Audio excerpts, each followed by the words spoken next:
E aí pessoal, aqui é o Elias, aqui hoje para falar de filosofia, né? Na aula passada a gente comentou ali o que vocês achavam, né, sobre a filosofia, quais eram as impressões que vocês tinham, quais eram as ideias que vocês imaginavam, né, ser a filosofia. E hoje a gente começa de fato, né, a partir lá da introdução do livro de vocês, começa a pensar um pouco o que é a filosofia, né, qual o sentido, o que ela estuda, né, e quais são ali, de certa forma, os pré-requisitos para que a gente possa pensar de forma filosófica, para que a gente possa pensar de forma mais aprofundada. Então, vamos lá, para a gente poder seguir. Meu povo, seguinte, né, o surgimento da filosofia. Só, a palavra filosofia, como eu já falei anteriormente, vou colocar aqui. Como eu já falei anteriormente, significa amor ao saber, né? Ela é a junção de duas outras palavras, filo, que quer dizer amor, e sofia, que quer dizer saber, conhecimento, né? São palavras gregas, então a filosofia ela representa essa ideia, né, de amar ao saber, amar ao conhecimento. O filósofo é aquele que se considera um amigo do conhecimento, aquele que busca saber, tá? Então é importante lembrar disso, né? O filósofo, como eu sempre costumo falar, né, ele não se considera um sábio, ele não se considera o detentor do poder. Ele se considera alguém que é amigo, né, é próximo, que busca o saber. Isso quer dizer que ele nunca considera que sabe, mas ele está sempre buscando. Essa é a grande diferença entre o sábio e o filósofo, né? Então, a filosofia, pessoal, ela surgiu por volta do século VIII na Grécia Antiga, né? Para quem não sabe, a gente vai ter vários filósofos que surgiram ali a partir do século VIII, né? E por que a gente fala de surgimento da filosofia? Pessoal, a filosofia, basicamente, né, ela foi uma tentativa por parte desses primeiros filósofos de explicar o mundo, né, e também, claro, de entender o mundo de uma forma racional, ou seja, lógica, e não utilizando os mitos, né, sem recorrer aos mitos, sem recorrer às crenças, sem recorrer aos deuses. Então esses filósofos eles passaram a questionar essas explicações mitológicas do mundo.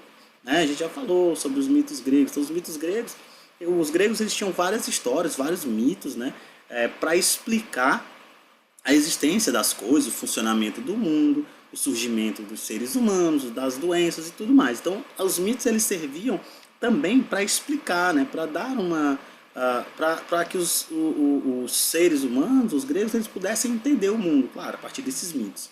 Os filósofos, então, eles passam a questionar essa forma de explicar o mundo e começam a buscar uma alternativa no qual essas explicações elas não apelariam para forças sobrenaturais, não apelariam para a existência de criaturas sobrenaturais, nem deuses, divindades, nada disso. Essas explicações elas partiriam principalmente da razão e da lógica.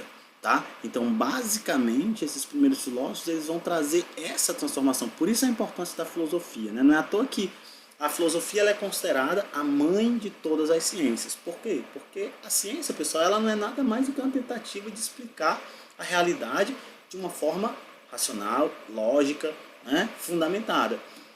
E essa forma de pensar ela surge com a filosofia. Né? Então, quer dizer, querendo ou não, a filosofia ela acabou contribuindo para o surgimento, né, e o desenvolvimento de basicamente todas as ciências. A filosofia, justamente por isso, não se ocupa de um único tema, tá? Isso aqui é uma coisa importante. A filosofia, pessoal, ela não se ocupa apenas de um tema, ela não tem só um objeto de estudo, né? Por exemplo, a história. A história estuda as ações dos seres humanos ao longo do tempo. Então, basicamente, a história tem ali o seu objeto de estudo. A química, né, lá a situação das substâncias. Então, tem esses objetos de estudo, né? De certa forma é ou um conjunto de objetos. A filosofia não, ela é bem ampla, né? A filosofia ela vai discutir sobre vários temas. A existência humana, qual o sentido da existência, né? O que significa existir, o saber, o conhecimento, o que é o conhecimento, né? Como ele é produzido, de onde ele vem, o que é a verdade, né? Como o conhecimento pode ser considerado verdadeiro, como ele não pode ser considerado verdadeiro, o que são os valores morais, como eles surgem, como eles se transformam, isso também faz parte, né? o que é a linguagem, né? Qual é a relação entre a linguagem e o pensamento? É a mesma coisa? São coisas separadas? Quais as formas de linguagem, né? Como a linguagem pode ser utilizada pelos seres humanos? E aí vai. A arte, né? O que é o belo? Né? O que é beleza? O que é o feio? O que é, enfim, a linguagem artística? Então, a filosofia, vocês vão ver isso ao longo dos 4 anos de filosofia que vocês vão fazer, né? Sexto, sétimo, oitavo e nono. Vocês vão ver dos mais diversos temas, né, sendo comentado por diversos outros filósofos. Então, cada filósofo, e aí é importante destacar, pessoal, que um tema às vezes é estudado por vários filósofos e cada um chega a conclusões diferentes, né? Então a intenção da filosofia é fazer a gente pensar e refletir e ver as coisas de várias perspectivas, não apenas de um único ângulo, mas ver as coisas de uma forma mais ampla, né? Que a gente consiga observar os diversos lados de uma mesma questão, né? Então, quando a gente passa a ver os vários filósofos, e aí muitos deles discordam uns dos outros, às vezes os alunos perguntam assim, professor, mas aí quem é que estava certo? E na prática, a intenção é a gente perceber que cada um deles vai estar certo da sua forma, né? E aí é importante a gente aprender a entender e analisar e, claro, né, absorver aquilo que nos faz mais sentido, aquilo que faz sentido pra gente também, né? Então, quer dizer, a filosofia ela tem essa capacidade de ampliar a nossa forma de ver o mundo, tá? Então, olha só, a filosofia foi essencial para o surgimento de uma atitude crítica sobre o mundo e os seres humanos. Ora, crítica no sentido de questionamento, pessoal, né? Crítica não é só você criticar para dizer que a pessoa não presta, que é ruim. É isso não.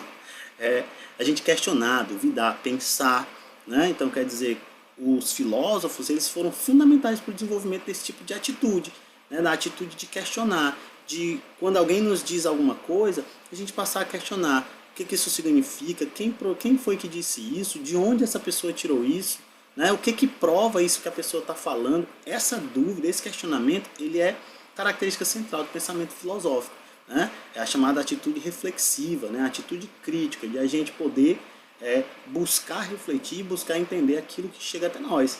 Não só simplesmente acreditar no que as pessoas dizem, e sim passar a pensar e construir o nosso próprio pensamento a partir daquilo que a gente vai investigando. Então, esse é um preceito básico, né? Por isso quando a gente estuda filosofia é mais difícil de a gente ser enganado, né? Porque a gente consegue pensar mais, duvidar, questionar, e isso vai fazer com que você possa, né, tomar decisões e entender as coisas de uma forma muito mais profunda do que você entenderia se você não tivesse esse tipo de atitude, né? Você seria facilmente ludibriado, né? Enganado, né? Usado como massa de manobra, né? Ou ainda, você seria um mero Maria vai com as outras, né? Aquela expressão que todo mundo usa para quando você não tem uma opinião própria, você só vai repetindo o que os outros dizem ou vai fazendo o que os outros fazem, né? E não é isso que a gente quer na filosofia. A gente quer pessoas autônomas, que sejam livres de pensamento, que consigam pensar por si próprias. É exatamente isso. Então, alguns filósofos importantes. Pessoal, existiram muitos filósofos, tá? Aqui eu botei alguns só citar mesmo. Os nomes talvez vocês até conheçam alguns.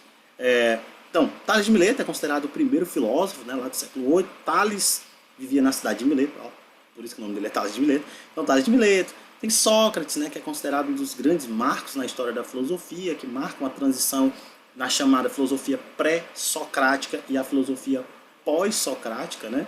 Então, olha só, para tu ver a importância do Sócrates, né? Ele marca aí, de certa forma, a divisão da filosofia entre pré e pós-socrática. Platão, né, que foi discípulo de Sócrates também, que é um dos grandes nomes da filosofia. Aristóteles, Descartes, né, pai do racionalismo moderno, isso aí já bem mais recente, né, do século XVIII, século XVII, depois de Cristo.